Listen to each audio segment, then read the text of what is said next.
Well, the beautiful thing about being in Singapore, as has been pointed out by so many of our speakers, is that we actually believe in religious harmony.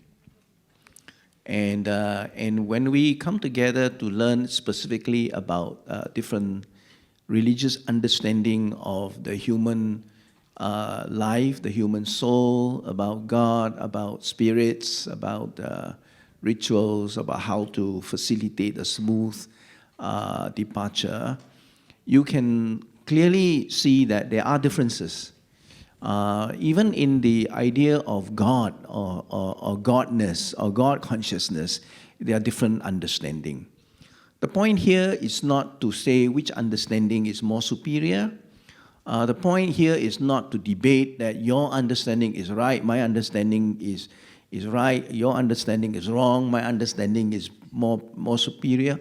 I mean, in a way, what the Swami, the last speaker, spoken is correct. To each his own. I mean, you make your own decision about the religion you choose to believe in, how you define God, and how you therefore believe in yourself as spirit, soul, or whatever. Then you go according to your religion. Now, what we want to do here is, well, first of all, I want to thank all of you for keeping to your time. I mean, it's fantastic. Can you imagine? Everybody kept to their time. Nobody exceeded 12 minutes. Let's give them a big hand for that alone. Sometimes we go to some meetings. I remember going to a meeting where we were supposed to speak for 15 minutes each, only two of us, and then the rest of the time was a question and answer, and my co-speaker took 45 minutes. So amazing. That's a long time ago. But here we are. Religious people are very respectful of other people's time. So thank you so much. But as I was saying, that we now can see that there are commonalities, there are also differences. There is also, from Swami, a call to be respectful and not to try to impose your religion on people, even at the point of, the dying moments. So I think those are good sharing, and we respect everything that we heard. Now is the time for you to ask questions. The mics are already set up there, right? Okay, who would like to ask the first question? To any of them. Or you want to write them on a piece of paper, and one of the ushers will bring the question to me. Then I can facilitate. 有一个嘛，在哪里？一位，在后面是吧？哈，有了。Can you go up there to the mic, please? Thank you. Or you can bring the mic to him, whatever. Are you coming out? Thank you. All right, maybe you can go to the mic, yeah. Thank you. Hello. Thank you so much. I really benefited a lot from today's talk, about this topic, because I recently experienced death of my husband and my brother. And I'm very confused because I have no religion, And I, Reverend Swami, your sharing really helps me a lot, because I was wondering, relating to my brother, he has no religion, and at the last moment, he was like forced to have a religion. So I was like, oh my God, am I going to start looking for one? But religion is something spiritual. You have to feel it to believe. And I'm searching, but I really had the answer today. So it doesn't matter. You don't really have to have a religion. What is important is you are at peace with yourself, and also what I do when I'm alive. So you have really solved my doubt. So there's no rushing. I was like, oh my God, if without religion, then at the very last moment, I don't have time to understand any religion, then where am I going to go? But I'm not concerned where I go. In fact, even if I'm, sent to hell, if I've done good deeds, it doesn't matter. Yeah. But you really answered my doubt, my question. Thank you so much. Thank you. So that's not a question, that's a comment, right? That's a comment. And you have chosen to follow the lead of the Swami, which is, of course, your decision. And that is fine. Anybody else with a comment or question?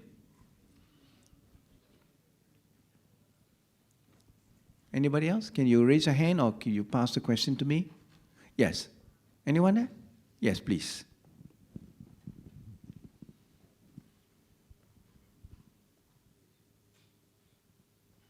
Actually, I have a question. It's like, which religions you will follow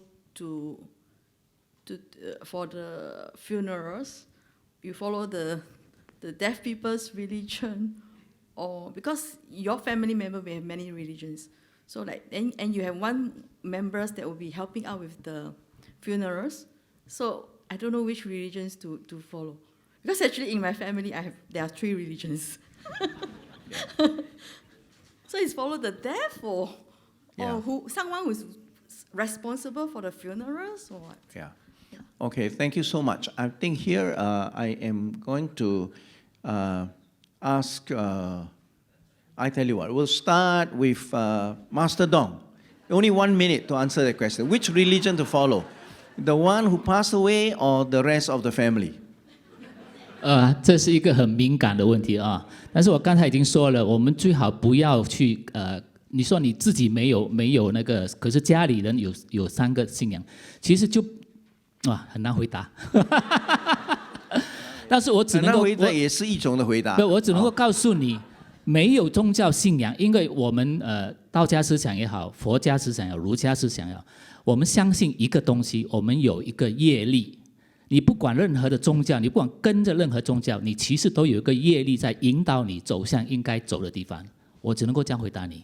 好，谢谢。All right. So you go on to the next one and give us 1 minute answer. Okay. What we teach our members is that first of all, the deceased person, what is his belief? You follow that. Number 2. If he has not expressed, then you follow the lead of the guardian, the person who is responsible for him and the funeral rites. Because the Christian, the rites doesn't matter for us. Yeah, so follow the in your family hierarchy who is supposed to be, in charge and all that. Just respect and follow. Yeah. Unless the deceased person had Of already course. given instruction. Yes, exactly. Okay? Of course. Yeah. Thank Okay. you. Yeah.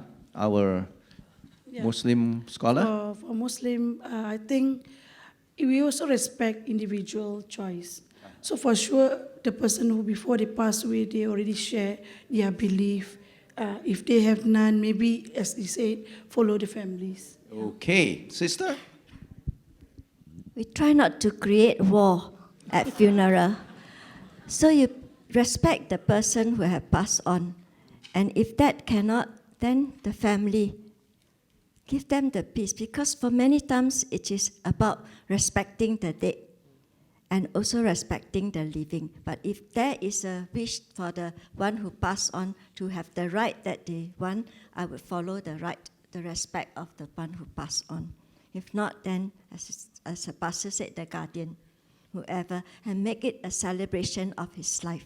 Mm-hmm. Okay, and Swami? I 100% agree with 3 of them who said that it is the first wish of the person who passed away. If not, the person who... I just add one more thing, that continuing with that Chinese lady who passed away, she was not in a relation, she was not connected with some religious point of view, but when she passed away, I found not many relations were with her. So that's fine, I don't even look into it. But when I felt that I individually can pray just like as I would have prayed for my mother. And as a monk, I don't do any ritual. So I told one devotee, why don't you go and pray to whichever temple you like, just for the welfare of her, wherever she is and what. That is another side of the story, that ritualistically you follow the family or the deceased, but you can put your own, without knowledge of anybody, you can definitely pray for anybody whom you want. Thank you. And the venerable. Thank you, Swami. We must follow the religion of the dead person. We must have respect towards the person and his belief, and we must do the funeral rites according to his belief and traditions. I happen to be a Christian. The hymns I want to be sung, the ritual I want to follow. I even wrote my own poem to be read by my family. Why is that important? So that we don't have war. so that people, no matter whether it's my own children could follow Buddhism, for example. I don't make my children to say, just because I'm a Christian, if you don't follow Christianity, you're no longer my son. I can't do that. I mean, I can raise them as a Christian, but they can grow up and change their faith along the way. And they can decide that they want to have a Buddhist rite. But if I put it down in my book, in my will, or in a piece of instruction very clearly, what I want it to be, then as all of you said, you got to respect me because I am the one who is dead, not you. 对吗？对吗？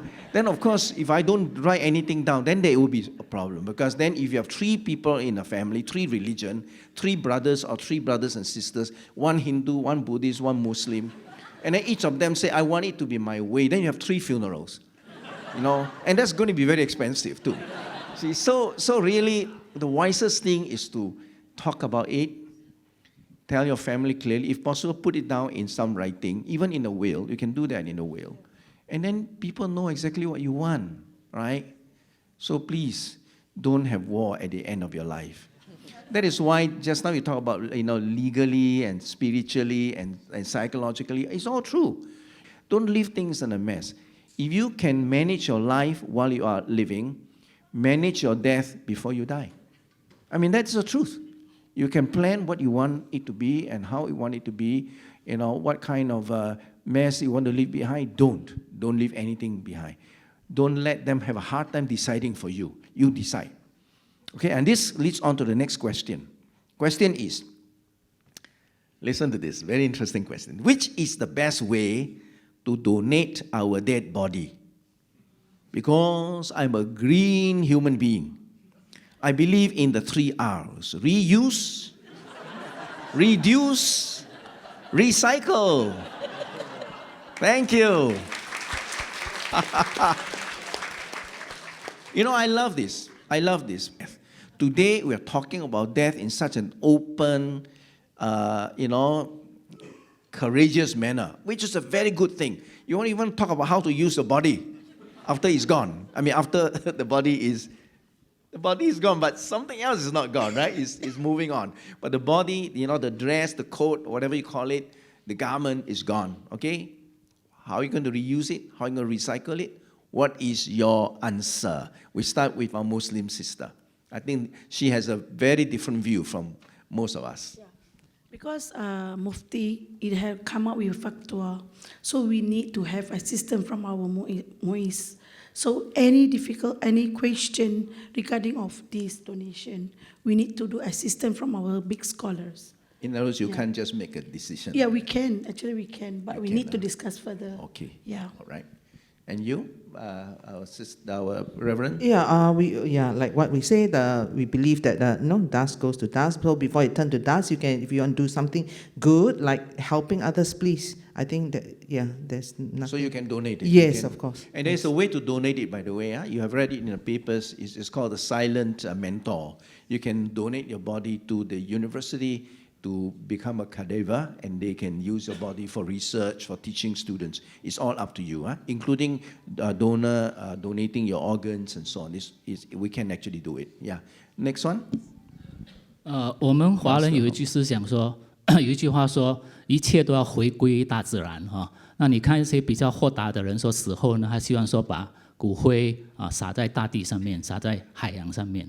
如果你已经是承认这样的一种回归自然是一个很自然的一件事情，那为什么不在你浪费掉你的躯体的时候，把所有的躯体能够捐助出去的就捐助出去？所以我觉得应该是最后的利用，应该是把你的身体呢用在有用的地方，那是最好的回归。So Master Dong also agrees that even though there is a tradition of dust returning to dust, but if you can make use of the dust before it becomes dust for something good, why not use it? Nah? So donation is fine for him as well. Sister Geraldine? For the Catholic Church, donation is also good because it's helping in research. And as long as there's respect for the Creator, we can also donate our organ, our bodies, or whatever it is, as long as it's not for commercial use. As long as it is not used to make other things. Yes. But for respect, for learning, for medicine, for education, yes. Okay. Swami? I 100% agree, so I add something my own. Many of you may not know, there is one group of people who have a tradition of immediately after death, whatever prayers they want to do, they literally take the body to the field. I have a video, very gruesome, difficult to see for most of you. They put some cuts in the body, and all the vultures will come in 10 minutes, they eat up the body. And they believe, last drop of my body also will be used for the service of living beings.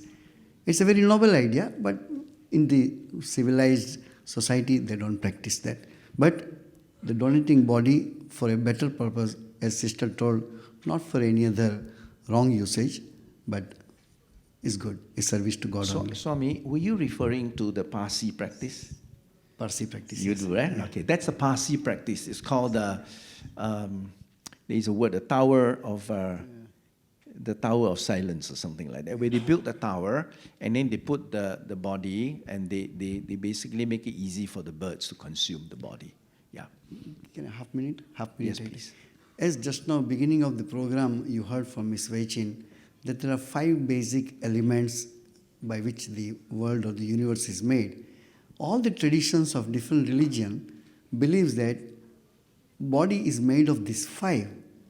Hindus put in fire, Christians bury it, or Muslims also bury it. Some people put on the tower to dry it up and mix with this space. Some put in the water. Basic 5 elements, the body is going back to those 5 elements. Ways and means are different. Thank you. Venerable? In Buddhist teaching, we have the concept of dana. The word dana means giving out of goodwill, out of compassion for the well-being and happiness of the others. So donating organs and donating one's own body after the death is recognized as a great meritorious action, a form of charity. So it is encouraged. We encourage people while they are living, if possible, to donate their organs, and of course, after the death, to donate their body as well. Thank you. Wei Ching, how many more minutes do we have? We have time, About 10 minutes. Are you guys enjoying all the answers? Please give them a big hand. There you go. So if you need more time, ask Ms. Wei Chin to give us more time, because I always find that question and answers, people don't have enough time. So if you want more time, you want to stay, ask her and we can, are we okay to stay a bit longer? All right. A question, next one, please. Anyone up there? Yes. There's one here, there's one there. Any more? Okay, we'll start with these 2. The ladies, thank you. Behind you, there's a mic. Today's talk, we are talking about smooth death, right? 一路好走. What happened to the person who commits suicide? Like I got my brother who jumped I lost my brother last July. He jumped from 15th story. What happened to his spirit or soul? Thank you for telling us that. We do, sorry to hear that.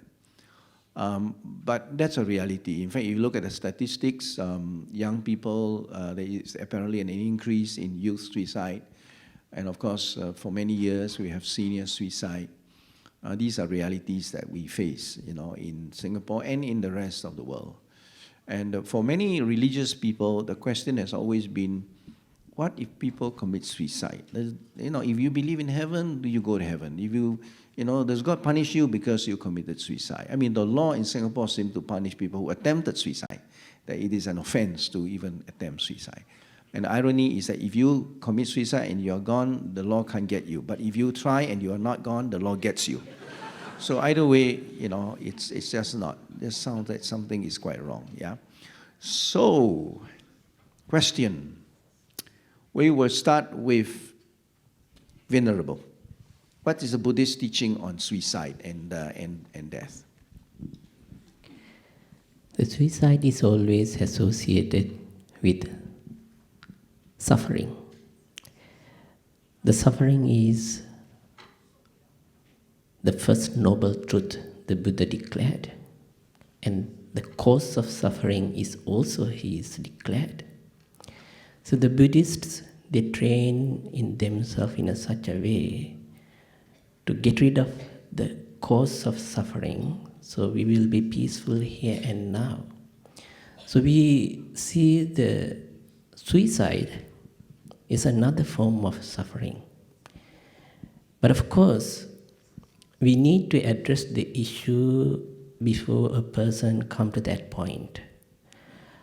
Throughout Buddhist traditions, we encourage people to practice meditation, developing mindfulness, and developing wisdom. Through these methods, we can prevent many types of suicidal cases. So you're talking of prevention. That's prevention. right. But on the fact, like as our dear friend shared so kindly with us, that here we have a loved one who has just committed suicide. What do you do as a religious leader? If you're asked to do a funeral, would you do it, for example? Or is there a special way of doing a funeral for a person who commits suicide? How do you bring comfort to the people who are left behind?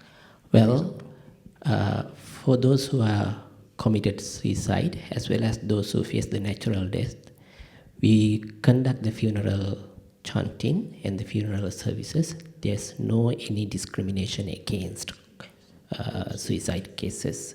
We also do counseling for those who are living, and we try to educate them from the Buddhist point of view to prevent such cases in time to come. Thank you. And Swami? Yeah, there is no discrimination in the ritualistic way of cremating the body. Maybe in Hindu tradition some mantras will be a little different. But just now a thought arose in my mind.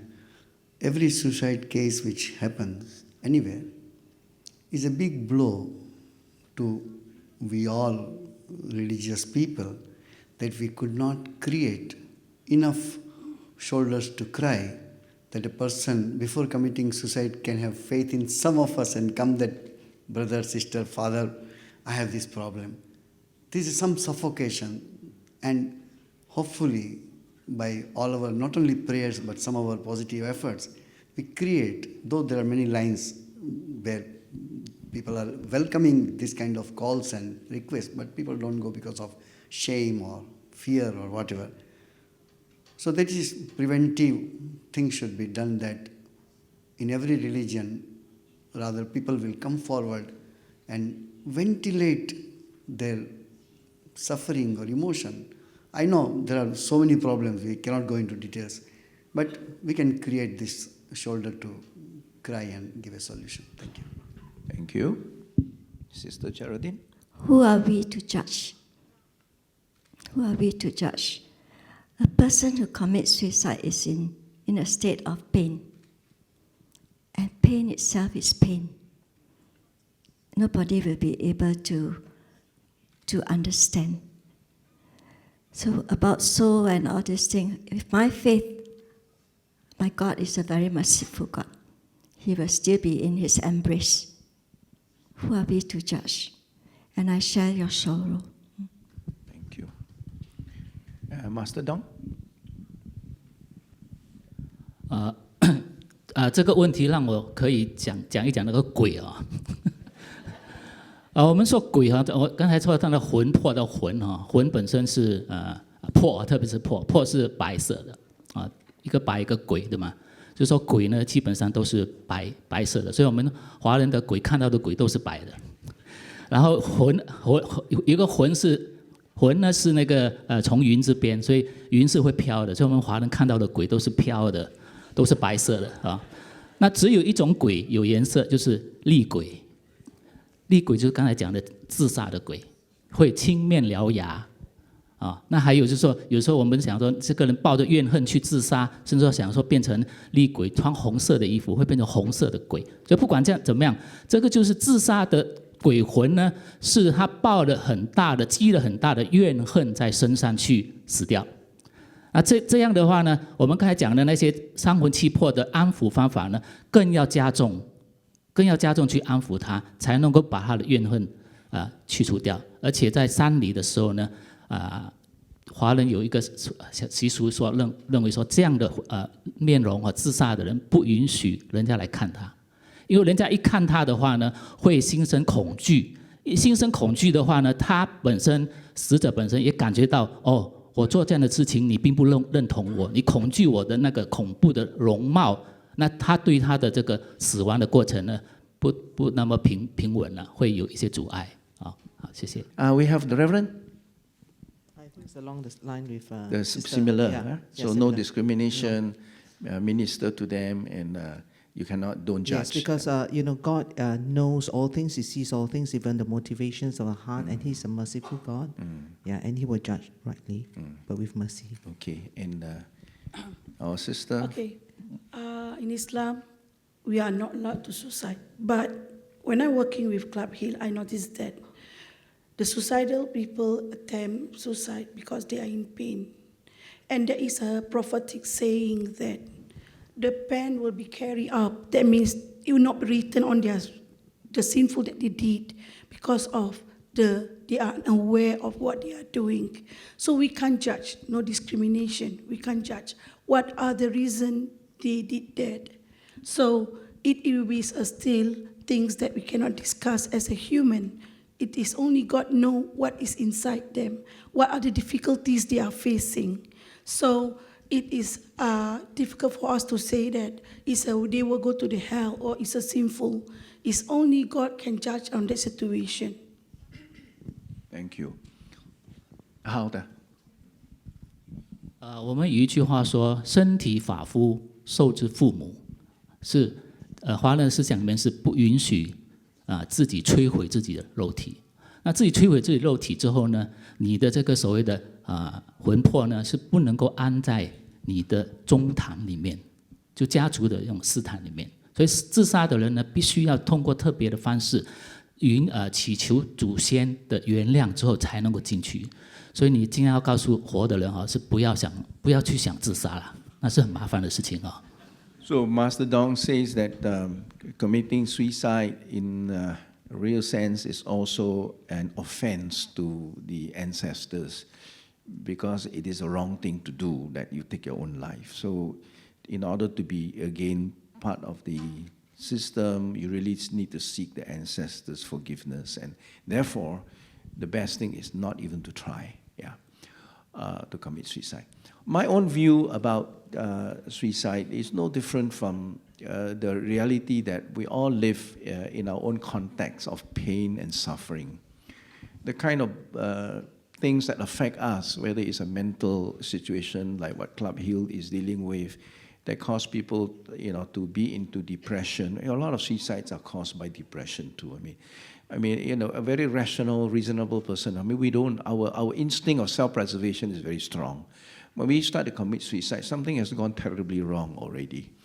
And my view is very simple. Why inflict more suffering on the living, on the beloved family members who are already undergoing so much suffering because of a death of this nature in a family, by judging them, by becoming unkind, by criticizing, by saying all kinds of things that are not good and kind. In fact, we should be even more compassionate. I think Swami said something about having a broad shoulder for people to cry on.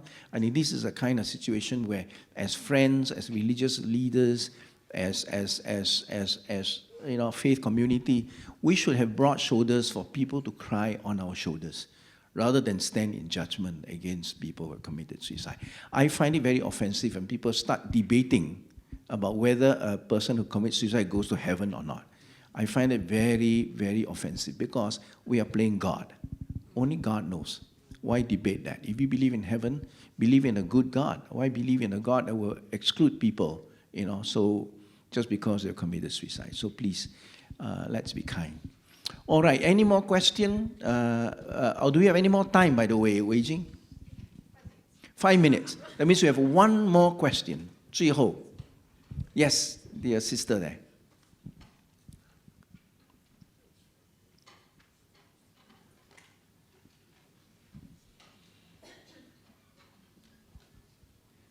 Good afternoon, everyone. Thank you for having this session. we actually gain a lot of knowledge, particularly from different perspectives.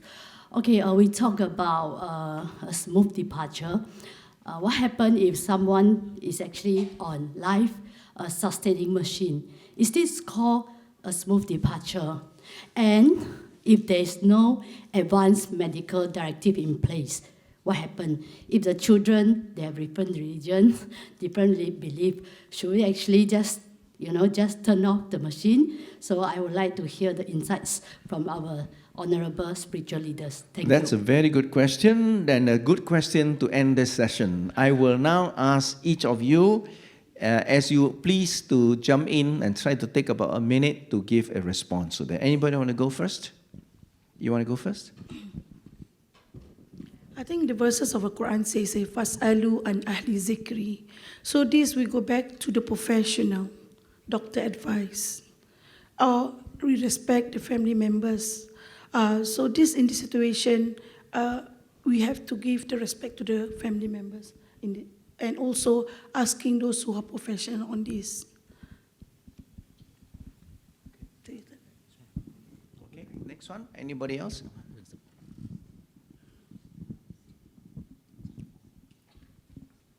Yes, Venerable. To prevent such kind of situation, first of all, we need to be responsible, and we need to decide, while we are living here and now, what should be done in such kind of cases like brain death or such kind of situation. So in Singapore has got systems to opt out. You can write your last will.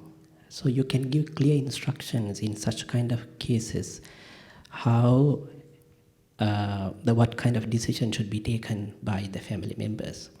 If there's no such kind of decisions made by the patient, then of course we go by the decisions of the doctors, because we believe in doctors, we believe that they do the best for us, and we believe that they try their best and come to a point that it is no point of keeping this patient on life support machines anymore. So it is beyond the recovery, so that we go by the doctor's decisions. So from the Buddhist point of view, of course we encourage, while you are living here and now, you decide your own life, you take the responsibility without leaving your loved ones to decide it. And then of course if there's no such things, then we go by the doctor's decisions. There's nothing wrong of it. Thank you. Anyone else? Swami? Sorry if any harsh word comes out. Definitely doctor's decision on a medical ground is correct. Person is in coma. If you are in ICU every day, keep on spending thousands of dollars. Doctor doesn't lose anything by that. And person dies after whatever time, and by that time every cent the family loses and comes to the street. I'm not telling who doesn't love their loved ones, who wants them to die. Here direct, if doctor says that there is no chance of his coming back, it's a heart or brain is functioning, but there is no chance of his coming back. Doctors are not gods, for example. I remember other day I went to, everybody told, but I say her eyes are open. No, she can't understand, she can't see you. I keep my hand like this and she changed the face. I say, she is responding. Who am I to say that? Doctor said, no, there is no life. Today she is standing and cooking at home.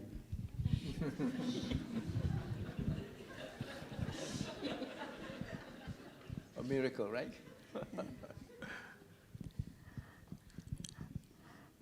Life support in the ICU, you have to work very closely with the doctors. If they have to go through different ways of certifying if brain dead or whatever. So you have to ask ourselves, who is breathing, the machine or the person? That's a very concrete way of doing. And also whether we are challenging versus living or existing. Is this the person living or existing? The machine is doing it. So if the machine is doing it, then what kind of life? It's an artificial life. So then that is where we decide, but always in collaboration with the doctors and medical scan. Thank you. And both of you, Maybe I go you want to first? say something? Yeah, I think what Sister Geraldine says is a very good guideline. I think for pastors, usually, sometimes family members do ask pastors, but this is a decision we cannot make for them. So first, they have to consult with the doctors, right? The doctors, as you say, they have a list of criteria. The doctors will tell them whether there's any chance of recovery, and our members have to discuss among themselves. But for us, we, like what you say, we believe that God gives life and God takes away. But this, artificial, ventilator, or that it is in a sense a man-made so-called intervention. So, but anyway, this important thing, decision has to be left to the family members. Yeah. 这个也是一个很难回答的问题啊。刚才说了，就是如果是那样的情况底下，我们真的要想清楚，维持生命的是机器，刚才说是机器还是人啊？当然这个东西还是得参考医生的意见。那从我们的认知里面，从我的认知里面哈，这样的身体呢，基本上三魂七魄已经解体了，已经不在了。只不过是那个机器在维持着这个东西。那这个东西，如果你真的舍不得，其实做决定是很简单的，是因为我们不舍得。如果我们舍得，我们知道让它顺利的走完这最后的过程，我们应该很容易决定。这个决定不需要我说，你们可以决定的。So Master Dong is saying almost like the idea that, if you are in that kind of situation, he thinks that probably, whatever that is spirit, soul is already gone. It's only the thing left behind. So it's the people not wanting to let go the thing that you're so used to, which is the body. If you're willing to let go, then you can make a decision to let go. For the last 10 years, I have been to hospital where my friends, some of them much younger than I am, have gone into comatose state. And they left no instructions behind. No advanced medical directive, no lasting power of attorney, no nothing. And the family simply did not know what to do. If you let it go, then people accuse you of not being caring. If you don't let it go, you are going to be a bankrupt, because, one of them was in coma state for 3 years. 3年. And then I also remember one of them, the wife told me, he said, you are his best friend. I want to tell you, every day I come back, I see my husband like this. I want to unplug it, but I cannot because he didn't leave any instruction. You see, it's so meaningless to me. How long is this going to go on? So much pain in that expression. So I decided to write the book about encouraging people to look at, I'm a lawyer as well, and I know that from the legal point of view, if you don't make any of these instructions clear, whether it's a will or lasting power of attorney or any of these things, it's very, very difficult for the family to make this. You're living well is not really living well. Even if you live very well, but you're missing something. You're not letting your family have a peace of mind. And I think it's not right. If we have command over our life while we're living, let's also manage our death. I'm very serious about that. And we must talk about it. And that's why I'm very glad we have this conversation. So my point is, all of us here can make our position clear. I have made mine very clear, that I don't want to be sustained by the machine. If there come a point where the doctor say, that's it, there's nothing more we can do, and then I have left instruction, let me go naturally. Because it's time to go, right? But I'm making a decision. I'm not burdening my family to make that decision for me. It's not fair to burden them to make a decision which I ought to make. So that is the whole point. So with that, ladies and gentlemen, I want to thank you for being so attentive. Please help me to appreciate our speakers.